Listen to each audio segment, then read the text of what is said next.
the kingdom come.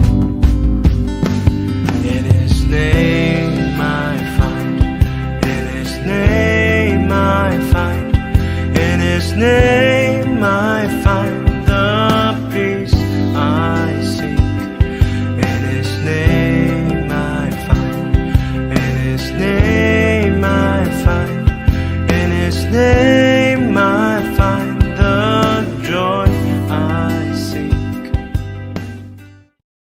Shalom saudara-saudara yang saya kasihi di dalam Tuhan Yesus. Selamat berjumpa kembali. Kita percaya karena anugerah Tuhan kita ada sebagaimana kita ada, dan karena itu maka kita harus selalu mengucap syukur dan harus terus bergiat untuk memuliakan nama Tuhan. Nah, pada pagi hari ini kita akan kembali merenungkan satu bagian firman Tuhan. Namun sebelumnya mari kita tunduk kepala, kita berdoa. Bapa yang ada di dalam surga, Bapa yang kami panggil dalam nama Yesus, terima kasih bahwa saat ini Tuhan kembali memberikan kami waktu untuk bersama-sama merenungkan firman Tuhan. Kami mohon Roh Kudus dapat bekerja di dalam hati, pikiran, dan pendengaran kami, sehingga firman-Mu yang akan kami renungkan hari ini kami mengerti dan kami dapat jadikan sebagai tuntunan, pedoman di dalam kami mengiring dan melayani Tuhan. Kami berdoa dalam nama Yesus, haleluya, amin. Nah, Bapak Ibu yang kekasih, renungan firman Tuhan pada saat ini saya dasarkan kepada Mazmur pasal 37 ayat yang ke-37 dan 38 yang berkata demikian. Perhatikanlah orang yang tulus dan lihatlah kepada orang yang jujur, sebab pada orang yang suka damai akan ada masa depan. Tetapi pendurhaka akan dibinasakan bersama-sama, dan masa depan orang-orang fasik akan dilenyapkan. Nah, Bapak Ibu, saudara-saudara yang dikasihi Tuhan, dari bacaan ini kita melihat ada pernyataan tentang sesuatu yang pasti, yaitu bahwa setiap orang, baik orang jahat maupun orang benar, sama-sama menghadapi masa depan. Mulai dari detik saya ngomong ini dan seterusnya sampai akhir hidup saya, itu dikategorikan sebagai masa depan. Nah, tetapi ada dua keadaan yang sangat berbeda di sini, yaitu bahwa orang-orang yang durhaka, pendurhaka akan dibinasakan, dan orang-orang fasik itu masa depannya akan dilenyapkan oleh Tuhan. Nah, karena itu maka dari ayat yang ke-37 saya bangun sebuah judul, anak Tuhan yang memiliki masa depan yang cerah. Ya, atau pemilik masa depan yang cerah. Orang-orang Kristen, orang-orang percaya, anak-anak Tuhan yang memiliki masa depan yang cerah. Sebagai manusia yang berpikir, saudara-saudara, satu hal yang seringkali membuat banyak orang mengalami depresi di dalam kehidupannya adalah karena tidak dapat menghadapi masa depan secara pasti. Banyak orang-orang tua yang juga stres oleh karena mereka tidak mampu untuk mempersiapkan anak-anak mereka menghadapi masa depan yang kian hari persaingan semakin tajam, semakin tinggi, dan anak-anak atau orang-orang generasi-generasi muda yang tidak memiliki kelengkapan untuk masa depan, maka orang-orang itu akan tersisihkan karena secara alami akan muncul orang-orang yang memiliki kelengkapan, persiapan-persiapan untuk masa depannya. Nah, karena itulah saudara, maka pemazmur memberitahukan kepada kita bagaimana supaya kita dapat memiliki masa depan yang cerah itu. Ya, kiat-kiat orang-orang percaya dapat memiliki masa depan yang cerah, Ya, dari Mazmur pasal 37 ayat yang ke-37 dan 38 ini kita akan menemukan beberapa kiat. Yang pertama adalah orang itu harus memiliki ketulusan hati. Orang itu harus senantiasa tulus hati di dalam pelayanan dan di dalam pengiringan kepada Tuhan, serta di dalam berbuat sesuatu kepada sesama. Ayat yang ke-37 bagian A berkata, perhatikanlah orang yang tulus, ya, karena pada orang itu akan ada masa depan. Ini penting, saudara. Ya. Kadang-kadang di dalam menjalani hidup ini, itu hidup kita atau hidup manusia itu diwarnai dengan drama. Istilah-istilah yang muncul. Hidup itu didramatisir. Kita kelihatan baik di mata orang. Kita kelihatan sungguh-sungguh di mata orang. Tetapi di dalam hati kita ada niat-niat yang tersembunyi, yang terselubung. Ya. Orang berkata memiliki agenda yang tersembunyi. Nah, oleh karena itu maka melalui apa yang dinyatakan oleh pemazmur, kita harus belajar bahwa untuk seseorang dapat meraih masa depan yang cerah, maka orang itu harus memiliki hati yang tulus di dalam segala aktivitas, dalam segala tindakan, di dalam segala pekerjaan. Tidak peduli siapa, profesi apa, dalam bidang apa dia berkarir, maka semua yang dia kerjakan harus dia kerjakan dengan hati yang tulus. Karena itu di dalam surat yang lain Paulus berkata bahwa kerjakanlah segala sesuatu seolah-olah untuk Tuhan. Kamu memang bawahan, kamu memang staf, kamu memang pembantu asisten. Tetapi kamu tidak cukup bekerja untuk manusia, kamu juga sedang bekerja untuk Tuhan. Oleh karena itu, apapun yang kamu kerjakan, apapun yang kamu lakukan, lakukanlah itu dengan segenap hati, dengan ketulusan yang murni, supaya Tuhan memberkati engkau dan juga masa depanmu dicerahkan oleh Tuhan. Saudara-saudara, pergumulan dunia sekarang ini, pergumulan berbagai perusahaan sekarang ini adalah karena menghadapi orang-orang yang licin, tidak bisa dipegang setiap kata-kata dan tindak tanduknya. Beberapa waktu yang lalu saya datang ke seorang penjual daging yang di rumah itu, lalu sementara dia mempersiapkan daging babi yang saya mau beli itu, kita ngobrol-ngobrol dan dia banyak bercerita tentang bagaimana dia menjalankan usaha itu.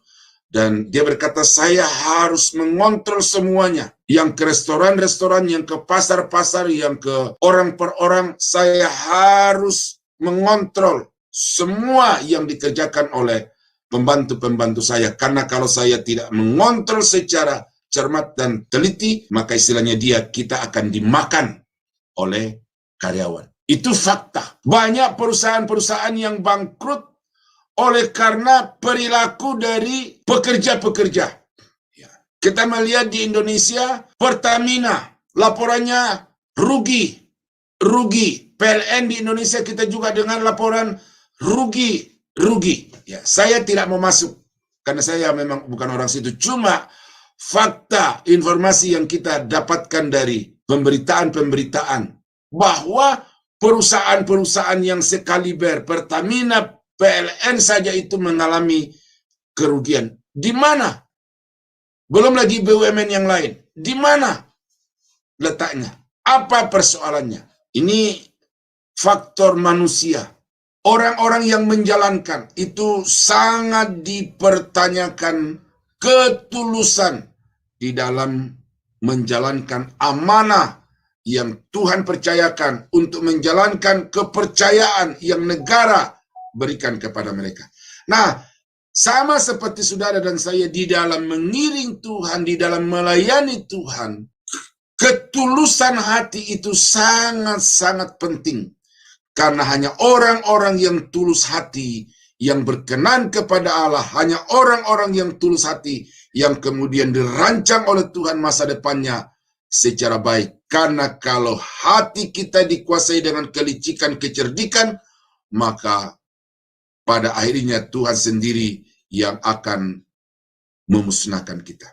Nah, ada beberapa ayat yang saya perlu bacakan kepada Bapak Ibu. 1 Raja-Raja pasal 9 ayat yang keempat dan 5. Mengenai engkau, jika engkau hidup di hadapanku sama seperti Daud ayahmu, dengan tulus hati dan dengan benar, dan berbuat sesuai dengan segala yang kuperintahkan kepadamu, dan jika engkau tetap mengikuti segala ketetapan dan peraturanku, maka masa depanmu, ini masa depan, maka aku akan meneguhkan takhta kerajaanmu atas Israel untuk selama-lamanya, seperti yang telah kujanjikan kepada Daud ayahmu, dengan berkata, keturunanmu tak akan terputus dari takhta kerajaan Israel. Jadi, bagi Daud yang sudah selesai dengan tugasnya, ya, karena dia telah mangkat, dia telah dipanggil oleh Tuhan, dan sekarang generasinya, yaitu Salomo, yang akan naik takhta untuk terus memimpin Israel umat Tuhan itu di tengah-tengah dunia ini, kita melihat bahwa Tuhan telah memberikan kepada Daud masa depan yang cerah. Oleh karena dibawa kepemimpinan Daud, maka kerajaan Israel itu mencapai puncak kejayaannya, karena dia bangkit sebagai negara yang superpower pada masa pemerintahan Raja Daud. Salomo mewarisi kerajaan itu pada puncak-puncak kejayaannya. Dan Tuhan berkata kepada Salomo bahwa kalau engkau hidup, engkau melayani dengan tulus sama seperti ayahmu Daud, maka aku juga akan membuat engkau dan keturunanmu itu akan terus bertakhta di atas kerajaan Israel sampai selama-lamanya. Jadi saudara-saudara, kita melihat di sini bahwa betapa pentingnya hati itu harus dijaga, harus dipelihara, sehingga ketika kita dipercayakan Tuhan untuk mengemban satu mandat, baik secara kultural maupun secara spiritual, maka jaminan keberhasilan dari semua yang Tuhan embankan itu kepada kita terletak pada bagaimana kita melaksanakannya, mengembannya dengan hati yang tulus. Dalam 2 Raja-Raja pasal 20 ayat yang ketiga sampai 5 berkata, Tuhan, ingatlah kiranya bahwa aku telah hidup di hadapanmu dengan setia dan dengan tulus hati, dan bahwa aku telah melakukan apa yang baik di matamu. Kemudian menangislah Hizkia dengan sangat. Tetapi Yesaya belum lagi keluar dari pelataran tengah. Tiba-tiba datanglah firman Tuhan kepadanya. Baliklah dan katakanlah kepada Hizkia, raja umatku, beginilah firman Tuhan Allah Daud, bapa leluhurnya. Telah kudengar doamu dan telah kulihat air matamu. Sesungguhnya aku akan menyembuhkan engkau. Pada hari yang ketiga engkau akan pergi ke rumah Tuhan. Masa depan bukannya dia dilihat dari kesuksesan karir, tetapi masa depan juga dapat dilihat dari bagaimana kita bisa hidup sehat, hidup kuat. Jadi masa depan yang cerah, masa depan dengan karir yang cemerlang, masa depan dengan keadaan tubuh yang sehat segar, itu janji Tuhan. Tapi bagaimana untuk kita bisa meraih itu di dalam kehidupan kita? Maka satu syarat yang Tuhan minta adalah supaya kita hidup tulus di hadapannya. Hizkia, saudara, itu sudah divonis dia akan mati. Sudah diperintahkan oleh Tuhan untuk kemudian membuat surat wasiat karena dia akan mati.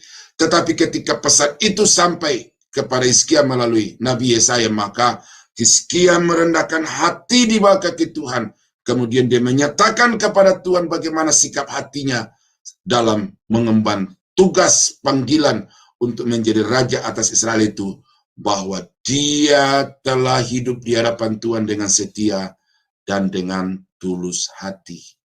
Atas kenyataan itulah, maka Tuhan membuat masa depan dari Hizkia itu menjadi masa depan yang cerah oleh karena dia disembuhkan oleh Tuhan.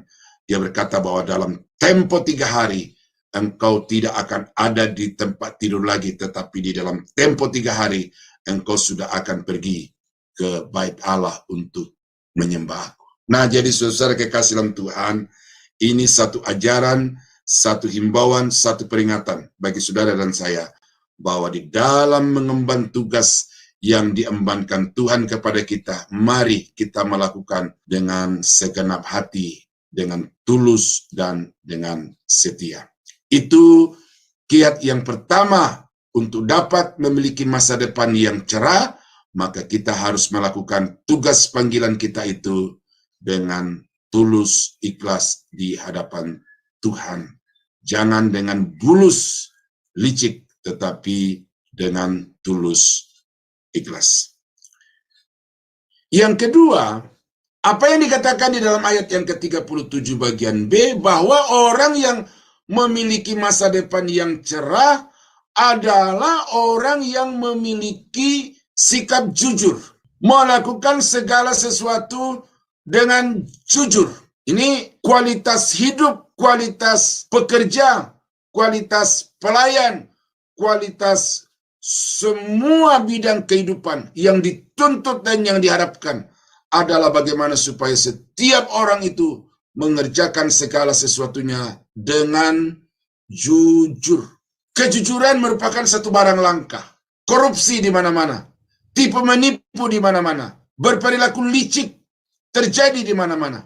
Bukan hanya kepada bangsa, bukan hanya kepada perusahaan, tetapi bahkan di dalam gereja terjadi perilaku-perilaku yang licik, yang menguntungkan diri sendiri, tetapi kemudian mengingkari tanggung jawab untuk membangun jemaat yang sesuai dengan kebenaran firman Tuhan. Mengapa saya katakan ini susah? Karena dari tinjauan hermeneutik, tinjauan homiletik, sebagai seorang dosen hermeneutik, sebagai seorang dosen homiletik, saya tahu bahwa ada banyak khotbah-khotbah di YouTube dan juga yang saya dengar di secara langsung itu mereka telah memanipulasi ayat-ayat Alkitab. Entah mereka sadar, entah tidak, entah mereka sengaja atau tidak. Tetapi banyak orang-orang yang telah mengkhotbahkan ayat-ayat Alkitab itu secara tidak jujur, oleh karena mereka mempergunakan ayat-ayat tertentu untuk melampiaskan semua rasa, semua emosi yang ada di dalam hati mereka. Ada seorang pendeta yang begitu kesalnya kepada pengerjanya, lalu dia mengirim surat kepada saya, dia berkata, serahkan orang ini kepada iblis, supaya iblis menggojoh tubuhnya. Jadi bagaimana dia murka kepada pengerja di gereja itu, oleh karena dia pikir pengerja ini tidak sesuai dengan apa yang dia inginkan. Dan dia kutip ayat Alkitab untuk menghukum pengerja itu. Banyak ayat-ayat dari mimbar yang disampaikan kepada jemaat itu bertujuan bagaimana untuk memotivasi, bagaimana untuk mendorong jemaat itu memberi sebanyak-banyak daripada apa yang mereka miliki. Tujuannya apa? Untuk memperkaya diri sendiri, memperkaya keluarga sendiri. Jadi saudara-saudara kekasih dalam Tuhan, ketidakjujuran itu ada di mana-mana. Dalam segala bidang profesi, dalam segala bidang kehidupan, ketidakjujuran ada di mana-mana. Dan itu sebabnya kita melihat bagaimana masa depan dari gereja, masa depan dari perusahaan, masa depan dari satu bangsa, itu menjadi suram oleh karena di dalamnya ada pekerja-pekerja yang tidak jujur. Saya bacakan beberapa ayat. Ayub pasal 2 ayat 3. Firman Tuhan kepada iblis, apakah engkau memperhatikan hambaku Ayub? sebab tiada seorang pun di muka bumi seperti dia yang demikian saleh, yang demikian jujur, yang demikian takut akan Allah, dan yang demikian menjauhi segala kejahatan. Ia tetap tekun di dalam kesalehannya meskipun engkau telah membujuk aku melawan dia untuk mencelakakannya tanpa alasan.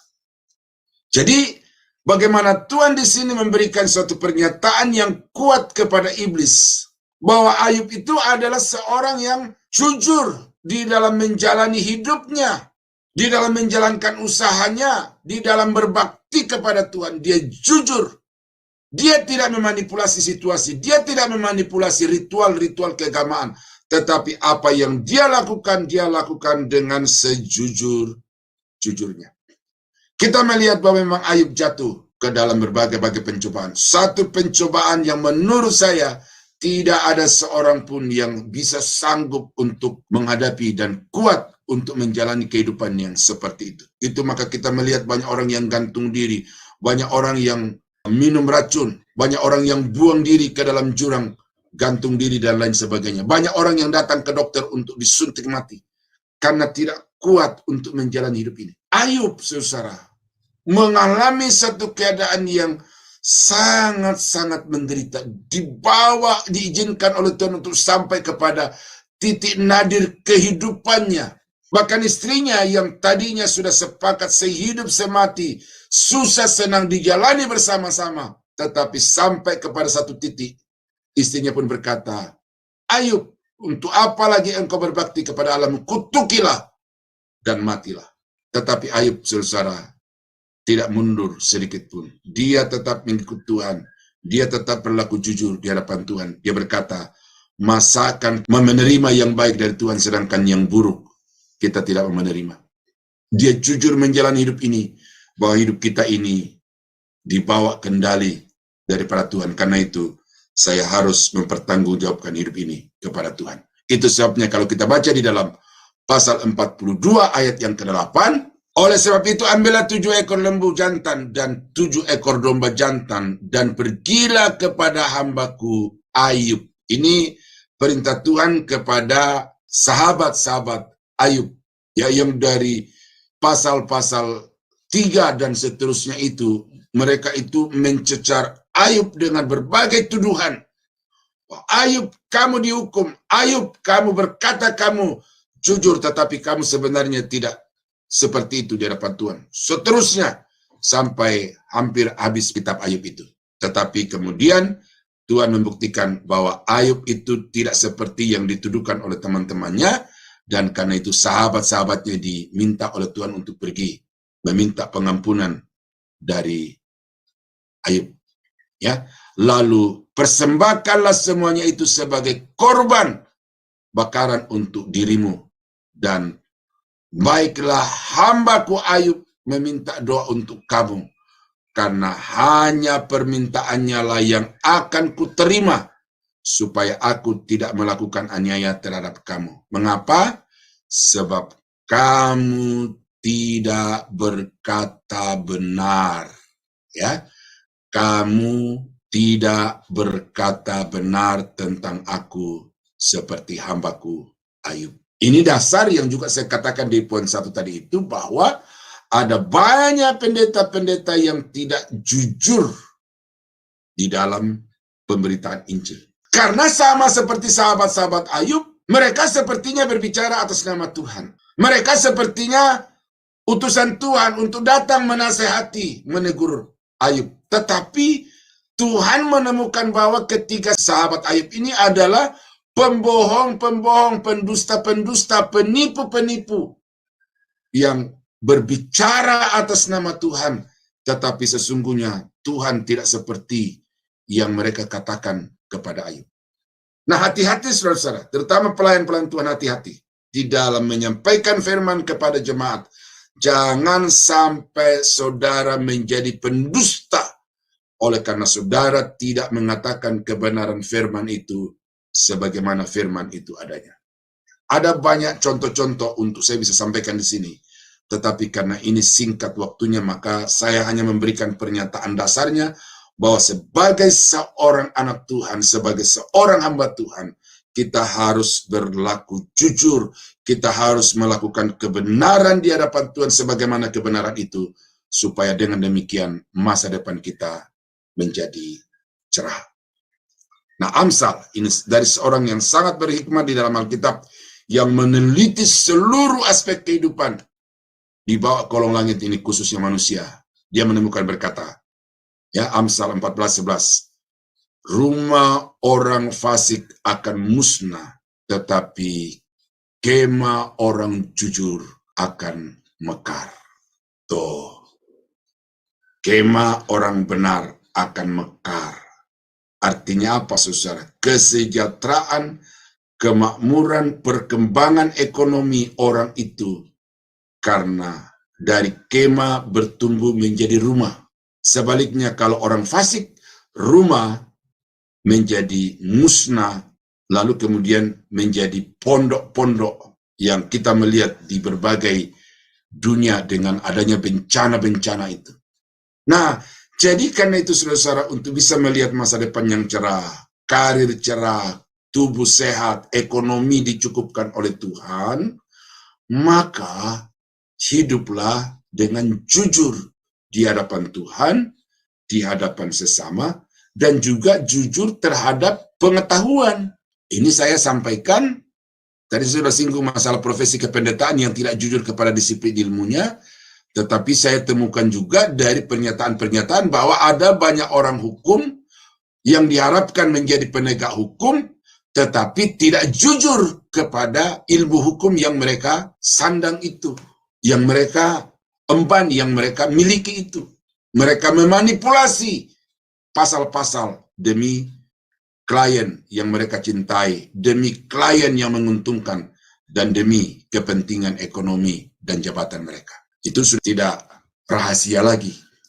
Dokter-dokter, bagaimana di dalam organisasi kedokteran itu ada yang dinamakan kode etik, saling melindungi, sehingga kalau ada seorang dokter yang diprotes oleh klien, maka dokter yang lain itu membela dengan berbagai argumentasi yang terus terang bagi orang-orang yang awam seperti saya tidak akan bisa untuk memberi argumentasi apapun selain menerima.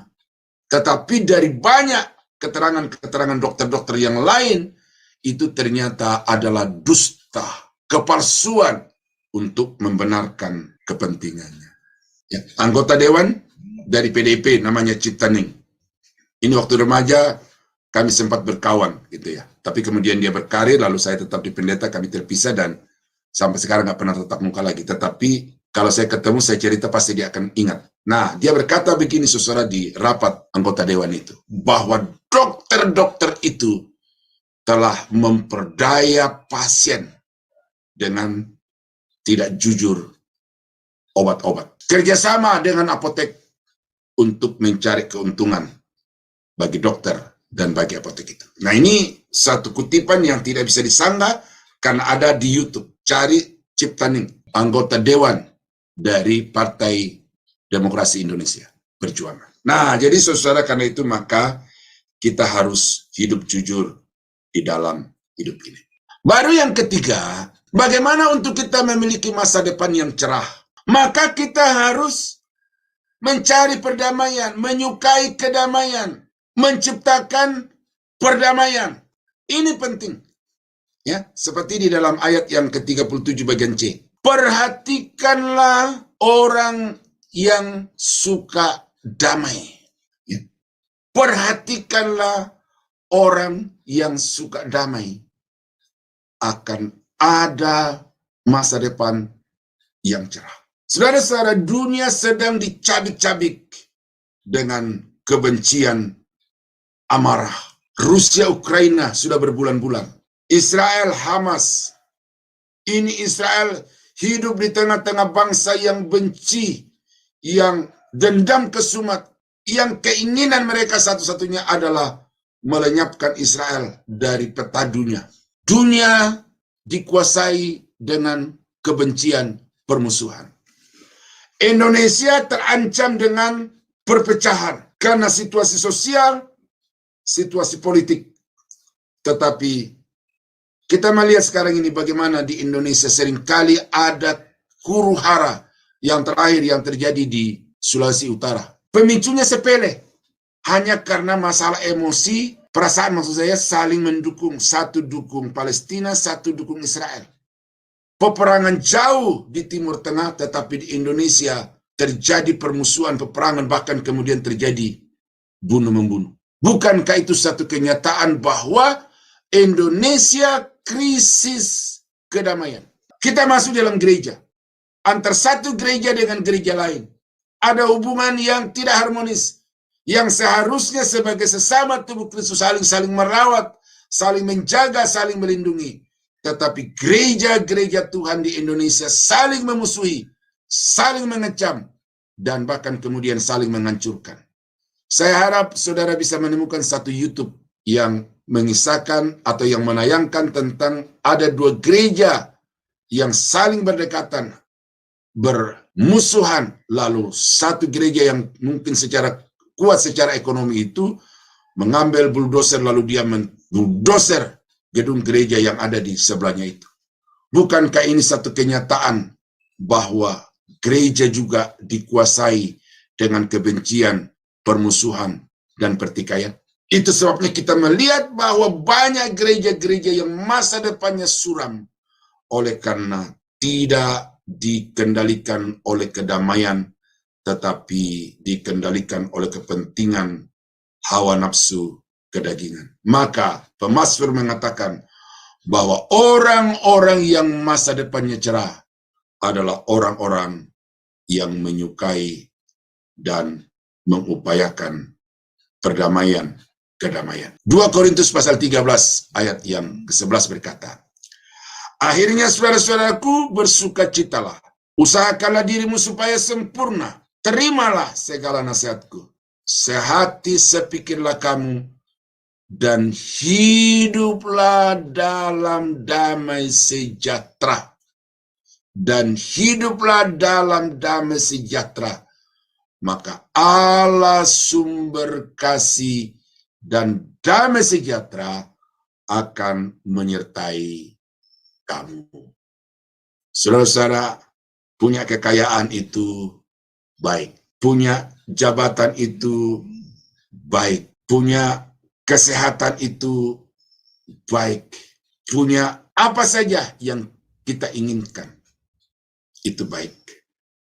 Tetapi segala sesuatu yang kita punya menjadi sia-sia kalau hati kita kehilangan damai sejahtera.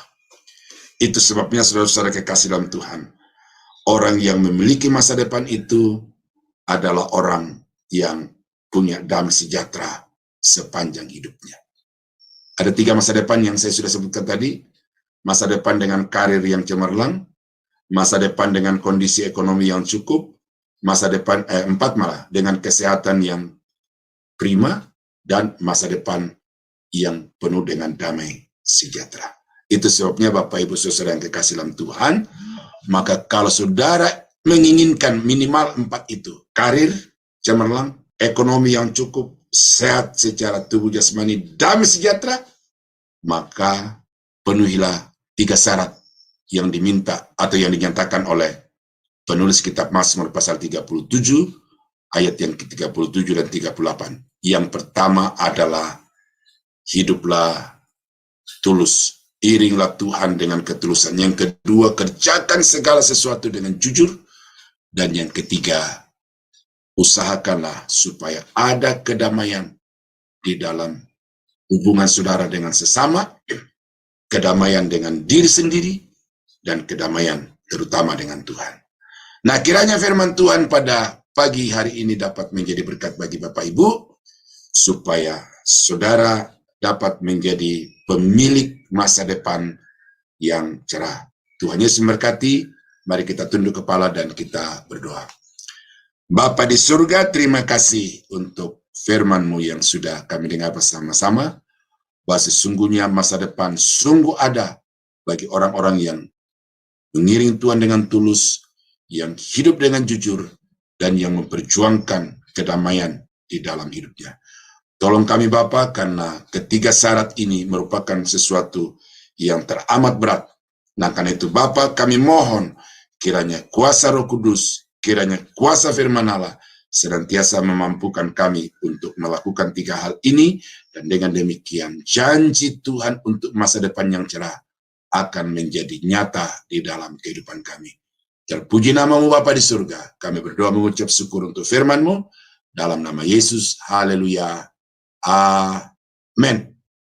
Tuhan Yesus memberkati. Sampai jumpa lagi. Haleluya.